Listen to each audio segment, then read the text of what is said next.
परभणीमध्ये सोमनाथ सूर्यवंशीचं पार्थिव दाखल झालंय आणि थोड्याच वेळात सोमनाथ सूर्यवंशी यांच्यावरती अंत्यसंस्कार होणार आहेत।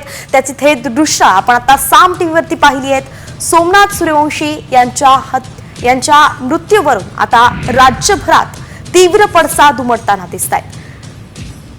तर काही वेळापूर्वी संभाजीनगरच्या घाटी रुग्णालयातूनही अहवाल समोर आला। आंबेडकरांनी ट्वीट केला होता तो अहवाल, ज्यात लिहिलं होतं की सोमनाथ सूर्यवंशी यांचा मृत्यू हा मारहाणीमुळे झाला असल्याचं कळतंय। शिवाय पोलिसांनी हार्ट अटॅक म्हटलं असलं तरी आंदोलकांचाही असा आरोप आहे की पोलिसांच्या मारहाणीमुळे त्यांचा मृत्यू झाला। आपले प्रतिनिधी माधव सावळगावे आपल्या सोबत जोडले गेलेत। माधव, आपण पाहतोय की सोमनाथ सूर्यवंशी यांचा पार्थिव परभणीत दाखल झालाय, नेमकी तिथली काय परिस्थिती आहे?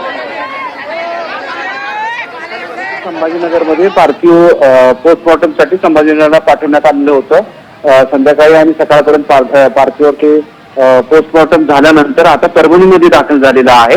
अत्यंत शोकाकुल वातावरण आहे, कारण गेल्या 2 दिवसांपासून परभणी शहर आणि जिल्ह्यामध्ये त्याचे पडसाद उमटायला लागले आहेत आणि त्यामुळेच महाराष्ट्र बंदची हाक विविध आंबेडकरी चळवळीतल्या संघटनांनी दिलेली आहे आणि त्याच अनुषंगानं आता इथलं वातावरण मात्र अत्यंत तणावपूर्ण आणि गंभीर झालेलं चित्र दिसतं आहे।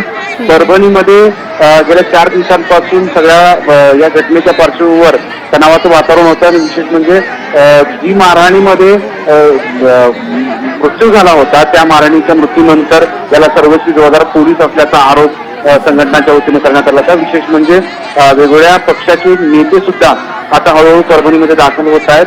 प्रकाश आंबेडकर यांनी थेट पोलिसांवरील हल्लाबोल केला होता की त्यांनी केलं होतं। त्याचबरोबर त्यांनी पत्रकारांशी बोलतानाही सांगितलेलं होतं की हा जो हल्ला झाला हा जो मृत्यू झालेला आहे तो पोलिसांच्या मारहाणीमुळे, त्याचबरोबर वेगवेगळ्या ठिकाणी म्हणजे खूप ठिकाणी मारहाण झालेली होती आणि ती गंभीर मारहाण झाल्यामुळं तो अटॅक आला आणि त्यामुळं मृत्यू झालेला आहे। आणि अशा स्थितीमध्ये आता पोलिसांकडून जी दावा होत आहेत त्यावर सुद्धा प्रश्नचिन्ह उपस्थित केलं जात आहे। सगळ्यात महत्वाचं म्हणजे आता अंत्यसंस्कार करण्यासाठी वेगवेगळ्या ठिकाणाहून लोक तिथे परभणीमध्ये आता परभणीमध्ये दाखल झालेले आहेत। पण गंभीर वातावरण असल्यामुळं कुटुंबीय सुद्धा प्रचंड अस्वस्थ झालेला आहे। आईचा चाहू कालपासून सारा महाराष्ट्र पाहतो आहे आणि अशा स्थितीमध्ये आता अंत्यसंस्काराच्या साठी ही तयारी करण्यात येत आहे।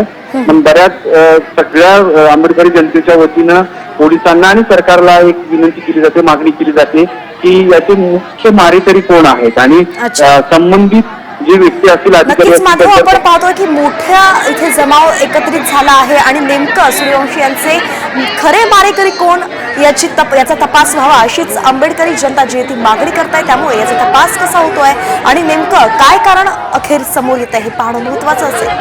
धन्यवाद आपण दिलेल्या सविस्तर माहितीसाठी।